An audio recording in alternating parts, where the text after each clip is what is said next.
लोकमान्य नगरात धक्कादायक प्रकार, पत्नीला पेट्रोल टाकून जाळण्याचा प्रयत्न.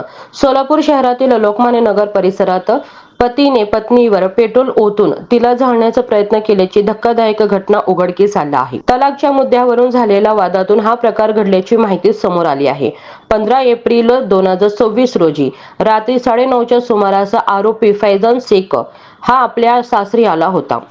पत्नी नरगिस फैजान शेख वय 36 वर्षे यांच्याशी घरगुती कारणावरून वाद सुरू झाला असताना संतापाच्या भरात त्याने सोबत आणलेल्या पेट्रोलची बाटली काढून नरगिस यांच्या अंगावर ओतली आणि त्यांना पेटवून दिले. आग लागलेल्या अवस्थेत नरगिस या ओरडत बाहेर धावत आल्या. या गोंधळात आरोपी फैजान शेख घटनास्थळावरून फरार झाला. नरगिस आणि फैजान शेख यांचा विवाह 7 सप्टेंबर 2024 रोजी झाला होता.